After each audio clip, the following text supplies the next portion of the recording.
ፍቅር ቶሎ በል እንጂ አባዬ እኔ ቤት ጠርቻለሁ ሊተዋወቅህ እየመጣ ነው። መጣሁ ፍቅር ደርሻለሁ። አረባ ካንተ ሰውዬ የሚገባህ ልክፈልህና ልሄድ ቸኩላለሁ። እኔም ቸኩላለሁ ልጄ እንስማማና እንላይ። ከኋላ ነው ነካ ያደረኩህ። ምንድነው እንደዚህ ጥቅስ በጥቅስ ለሆነች ላዳማ አካበድ? በቃ ያለኝ ልክፈልህና ልሄድ። ባታውቀው ነው እንጂ ጥቅሱ የበለጠ ዋጋ አለ። እና የጥቅሱንም ነው የምታስከፍለኝ። ተስማሙ። ገንዘብ ተከፍሏትም አልነሳለች። በቃ ግፋት፣ መቼም ከኑሮህ አትከብድ። ያለ እናት ብዙ ዋጋ ከፍሎ ያሳደገኝ የማልደራደርበት የመኖሪ ምክንያት ነው አባቴ ለኔ። አባዬ ነው።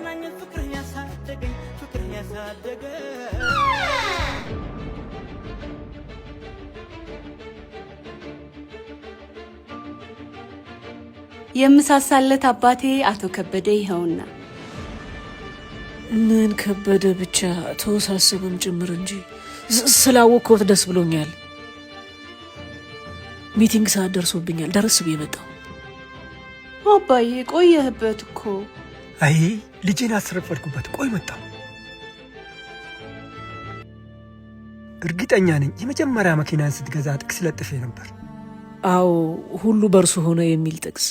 እየቆየ ስትሄድና በሀብት ላይ ሀብት ሲመጣ ግን ሁሉ በርሱ የሆነ ሳይሆን በአንተ የሆነ ይመስልህና ልቢ በትዕቢት ይሞላል። ያኔ ቅዱስ ቃሉን የያዘውን ጥቅስ የመኪናህን ውበት የሚያጠፋው ይመስልህና ትልጠዋለህ። ትዕቢት ሰውን ሁሉ ከእግር በታች አድርጎ ያሳያል። እውነታው ግን በሀብት የበለጥከው ሰው ሁሉ በጥረትና በእውቀት በልጠው አይደለም። ያለፉት 40 ዓመታት ከድህነት ለመውጣት ያልሰራሁት ሥራ የለም፣ ግን እስካሁን ሀብታም አይደለም።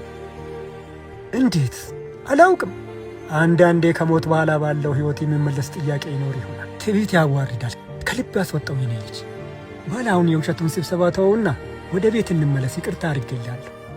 እሺ አመሰግናለሁ።